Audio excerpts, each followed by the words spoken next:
একটা ভালো প্রসঙ্গ নিয়ে এসেছেন লিগ লিভেলে। আমরা দুইটা ছবি একটু আপনাকে দেখাতে চাই যে আসলে তো ডোমেস্টিক ফুটবল নাও হলে উন্নত হলে আপনি আসলে আসল যে স্বপ্নটা দেখেন স্ট্যান্ডার্ড সেটা কখনো সম্ভব না। একটু যদি ছবিটা দেখানো যায় আমাদের ডোমেস্টিক ফুটবলের দুটো ছবি একটু দেখাতে চাই যদি সম্ভব হয় আমাদের। এটা একটা ম্যাচের ছবি, চারদিকে পানি, ম্যাচটা সম্ভবত শেষ করা যায়নি, পেশাদার লিগেরই একটা ম্যাচ। নেক্সট ছবিটা যদি একটু দেখি, এটাও দেখেন আমাদের বিশেষ করে আপনি নিশ্চয়ই লক্ষ্য করেছেন যে মাঠগুলোতে খেলা হয়েছে, বল আগাচ্ছিল না, কোনোভাবে খেলা যাচ্ছিল না। এরকম মাঠ, এরকম অবস্থা থেকে আপনার ঘরোয়া ফুটবল থেকে তারকা বের করা বা কতটা কঠিন তাবিদ ভাই? ইম্পসিবল। আমরা ফানি আপনি নট ফানি, থ্যাংক ইউ আজকে আপনি প্রশ্নটা করছেন। আজকে কিন্তু আমরা গ্রাউন্ডস নিয়ে অনেক টেকনিক্যাল মিটিং করেছিলাম।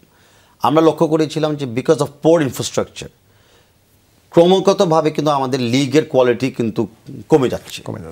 অ্যাট দ্য সেম টাইম আমাদের নাম্বার অফ ইনজুরিজ কিন্তু বেড়ে যাচ্ছে। আমাদের ভালো ভালো প্লেয়াররা কিন্তু ইনজুর্ড হয়ে যাচ্ছে। ইভেন লাস্ট স্কোয়াডেও কিছু কিছু নাম আপনারা শুনতে পারবেন যারা স্কোয়াডে আসে না because they were injured, otherwise ওরা কিন্তু স্কোয়াডে খেলার কথা।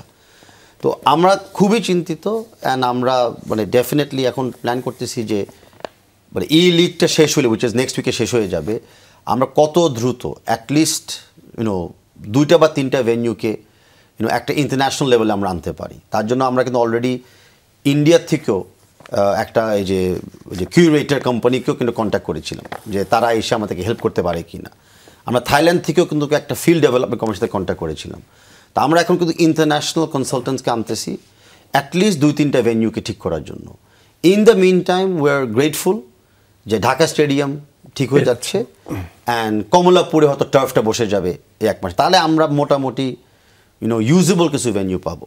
বাট ডাইরেক্ট অ্যান্সার আপনার প্রশ্নের উপরে হলো ইম্পসিবল। যদি আমরা ভালো ইনফ্রাস্ট্রাকচার না দিই তাহলে ভালো প্লেয়ার তো আসবে না, আর বরঞ্চ ডিসেন্ট প্লেয়াররাও কিন্তু আরও ইনজুরিতে ওদের খেলাও আবার ডিগ্রেড করবে। কিন্তু আপনার সেই জায়গাতে আবার অনেকের প্রশ্ন হচ্ছে, আমি যদি ভুল না করি গ্রাউন্ডস কমিটিটা বোধহয় আপনি এখনও দেননি। আমাদের অনেক কমিটি আমরা দিই না, তার ভিতরে গ্রাউন্ডস কমিটি একটা আছে, কারণ এটা খুবই ইম্পর্টেন্ট যেহেতু আপনি বললেন সেই জায়গা থেকে। ইয়েস, আমাদের গ্রাউন্ডস কমিটি একটা আছে যেটা এখনও আমরা ফুল কমিটি এখন আমরা ডিক্লেয়ার করি নাই। বর্তমানে একটা অ্যাডহক কমিটি আছে যেটা ঢাকা স্টেডিয়ামের ফিল্ডের উপর সবচেয়ে বেশি নজর দিচ্ছিল।